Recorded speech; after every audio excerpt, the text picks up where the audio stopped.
What's up, YouTube? Welcome back to my channel, Joy Speaks, a channel that I created to provide a voice for the recovery community. And when I say recovery community, I'm referring to people who are struggling with substance abuse, alcohol, mental health issues, and their loved ones. Because as we know, it's not just the addict or the alcoholic who's affected, but also the community that surrounds them. Before I get started, please hit like, hit share, and most importantly, hit subscribe. Hitting subscribe will cost you absolutely nothing. It's free. All that will happen is you will gain access to everything I have with my channel. And if you hit the notifications button, you'll be notified every single time I put out some fresh content. Today, we're talking about 1 year, 365 days without nicotine. That's right. We did it, you guys. We did it. We made it past a year, and I gotta say, it has been nothing like I thought it was gonna be. Nothing. I thought that, by 9 months that I would have like a disgust for smoke or for nicotine or for vapes. I thought that I was done with the cravings, and lo and behold, right around that 1 year mark, I'm starting to pay attention, and I'm starting to watch people and watch them vape and feeling like, well, I'm not doing hard substances. I'm not doing alcohol, right? I'm eating right. Like, I got to do something. There were many, many times, especially with, this election cycle, where I just knew I was going to say, you know what, forget it. I'm going to pick up this vape and just start all over again. Or maybe I'll just vape a little bit, and here's the thing, working this process of recovery has given me an ability to be rigorously honest with myself. And if I look at the facts, if I look at, my history with vaping, I was never able to just vape a little bit. Through this process of trying to quit, there were times when I would just leave my vape at home. I had, the intention on not vaping again until I got home from work, but I would end up stopping off at a smoke shop on the way to work, or even running to one on a break, just because I couldn't wait to get back home. Where's the evidence that I can just vape a little bit? I don't have any.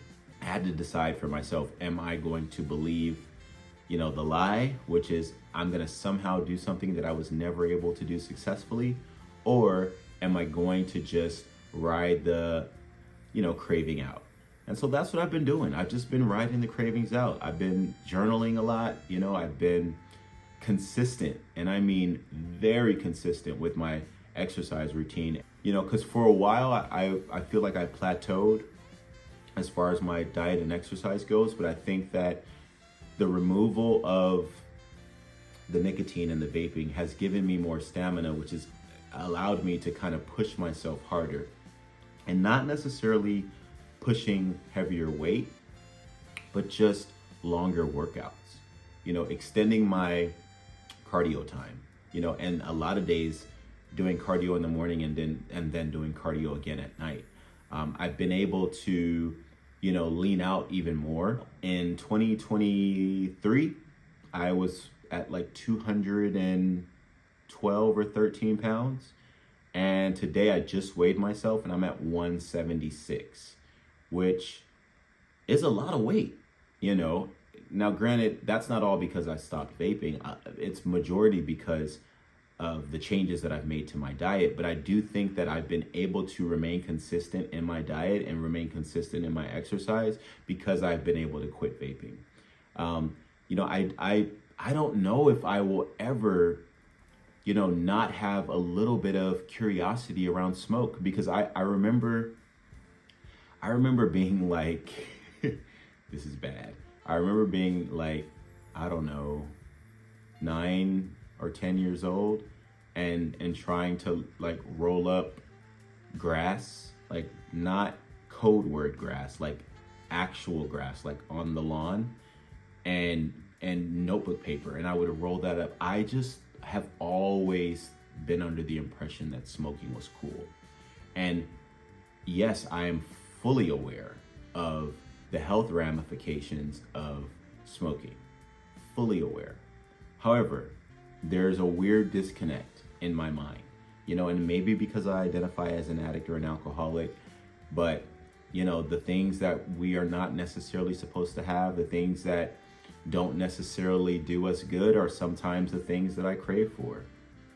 But I'm able to be honest with myself about that, which is great. And so if I'm, brutally honest, I don't want to go through the process of quitting again. Would I mind having a vape here or there? Sounds interesting, sure. But do I want to go through that,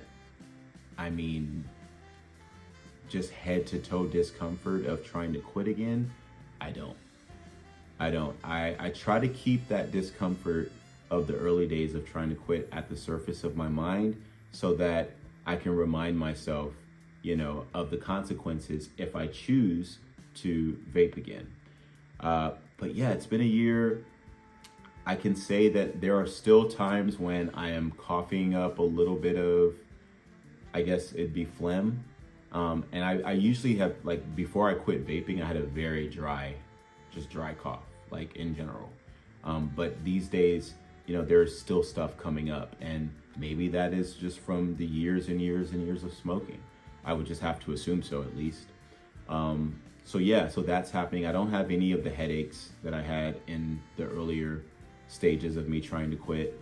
I'm definitely not restless anymore. I do think it's because I've been able to find a little bit more stability in my sleep. And I think it's some of it does have to do with, like, not waking up in the middle of the night just to hit the vape to go back to sleep. Also that, like, kind of anxiety induced panic when you wake up in the morning and you're like, where's my vape? Like, I don't wake up like that anymore. And so I think that having that peace, throughout the night has also added to just an overall sense of well-being for me. I know that, internally my organs are happy. I know that.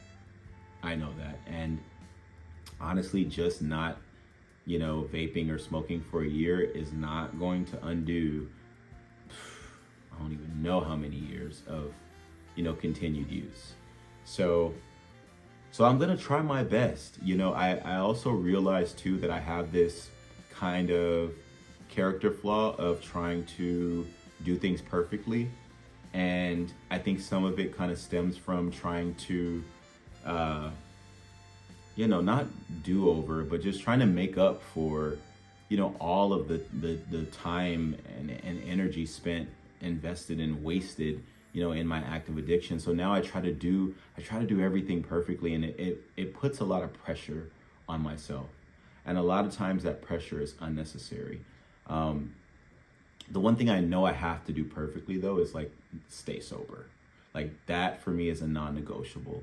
And it also helps with me not smoking.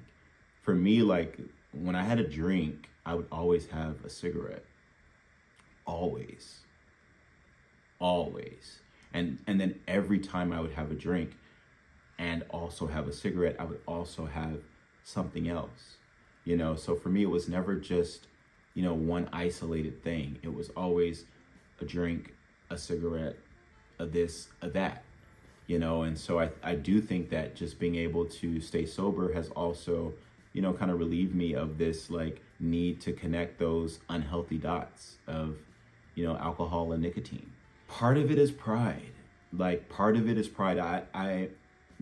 was a part of me that felt a little bit like, and I don't mean to judge anybody who is, considering themselves or calling themselves sober and still uses nicotine. I'm not here to do that at all. I'm not here to shame anyone. But for me, from my personal experience, I felt like, how could I say I'm not addicted to anything when in actuality I am? How can I claim freedom from active addiction when I'm actively addicted to, nicotine, or actively addicted to caffeine, or actively addicted to scrolling? I just talked on a previous video about that. Like, I was highly addicted to just doom scrolling. And so today I get freedom. Today I get to experience true freedom. And honestly, like, my life is really, really, really remarkable today. And I am at that space now where I'm realizing how short life is. And because I'm actually enjoying life, I want to be able to do the things that'll set me up to have a long lasting and fulfilling life. And I think for me, that's going to mean living life nicotine free. But yeah, I hope that, those of you who are struggling or who have struggled or who are even thinking about giving up nicotine, reach out to me. I have plenty of information. I also have, I think, 2 other videos on my channel just as, checkpoints throughout this process for me leading up to 1 year. I done it. And I had not gone since I was maybe 18 years old. I have never gone a year without nicotine, ever. Even when I wasn't using other substances hard, I was always using nicotine. And yeah, if I can give it up, because I was a hardcore vapor. I carried around multiple vapes, vaped every single day, morning, noon, and night, multiple times throughout my shift, before a meal and after my meal, when I wake up, before I go to sleep, on the toilet, after the toilet, on the drive to work. Like, that was the kind of nicotine user that I was. Today, I don't use nicotine at all. That's a miracle. That's a miracle. And I hope that, you're inspired by this. It's not an easy journey. It's not. And I had a conversation with someone a few weeks ago, and they were saying, what do you think was more difficult, giving up the hard substance or giving up nicotine? And today I have to say it's the nicotine, because today the only thing I kind of still feel like I'm missing out on is the nicotine.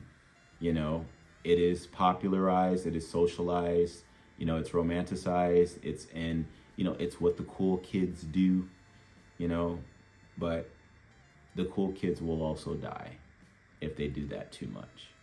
And so, yeah, I don't want that to be my story. And it doesn't have to be. So, yeah, I hope that I said something in this video that gives you some kind of hope, some kind of inspiration or motivation that, you can let go of anything, even nicotine. All right? I love you guys, and I'll see you on the next one.